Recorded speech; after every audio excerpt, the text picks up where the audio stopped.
So Neil, with the spectators entering the pitch, we weren't able to get to you to get your thoughts at full time on Saturday. But given the nature of the game, it's given the time to gather your thoughts and look back at some of the key incidents. So, what were your thoughts overall? Yeah, I think it's really important for me now. Uh, you know, try not to sound like sour grapes and moan about this and moan about that because it's gone now. Looking at the key instances of the game, I think the two penalties they got, I can see how they would or wouldn't be given. So, you kind of come away and go, okay, it's not a stonewall either way that it was or it wasn't. So you have to accept that the decision on the day was to give them. I think when you look at Aidan O'Brien's late on at the game where he got taken out from behind, if their first one's a penalty, then that one has to be a penalty. So you hope that them decisions are right. And, I think everyone's seen the view of the sending off. And, I'm hoping later on today that gets rescinded because you probably lose faith in the whole system if it doesn't. But, I think that's the game-changing moment that's wrong. And for the officials to state that an elbow was thrown when everyone can quite clearly see that never happened. So for them to see something that never happened, amongst the melee is a really difficult one to kind of fathom out, and it's a game-changing moment. So yeah, we move on. Congratulations to Aldershot. Congratulations to Spennymoor. Fantastic achievement to get to Wembley, and we've now got to take that game, move it aside, and move on to some really important ones. And you mentioned the red card. Harry's afterwards sort of thanked us, and very fortunate we had the camera there to see it, because from his perspective, if there's not the additional camera there, our fans might have assumed that he was in the wrong, and he's effectively, cost or have part of costing us the result in the game. So how hard is it for us to really?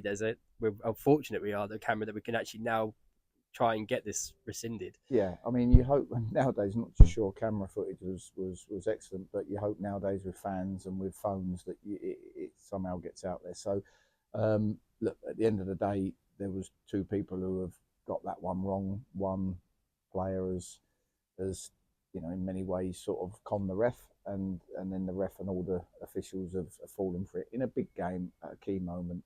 It's a decision that no one can quite fathom how you get to it when you can't see an elbow. There wasn't an elbow, so how can you claim that there was? So they're all disappointing. But like I say, you can't have sour grapes. You just got to move on.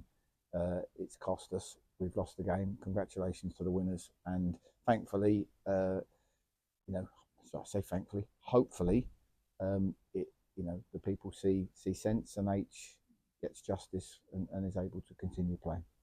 And a quick word on our supporters who, other than when I think a yellow smoke bomb entered the pitch when we scored the goal, seemed to behave themselves and represent the club very well on the day. What was the final thoughts on them as Yeah, supporters? listen, it's again, I don't want to talk bad of anybody. It was a very hostile atmosphere, and you expect that semi-final rivalry, chance to go to Wembley.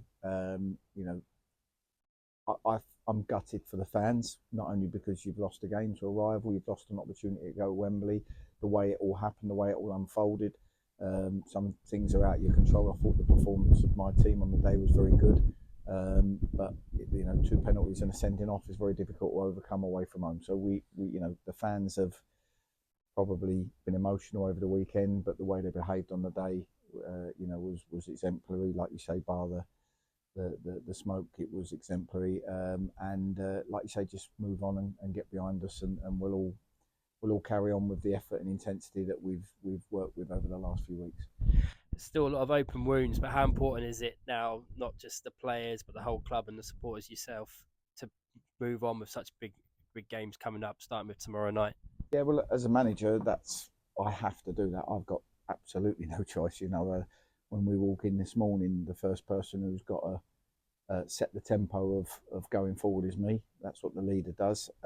We had a team meeting this morning, addressed some of the issues, talked about the week we've got ahead of us with the travelling and the games, and get the boys in a frame of mind where they put aside Saturday and they start to focus on what needs to happen Tuesday and Saturday coming forward. And we've done that. Hopefully the boys are feeling a little bit better around themselves, that strength of unity, that we're all in it together.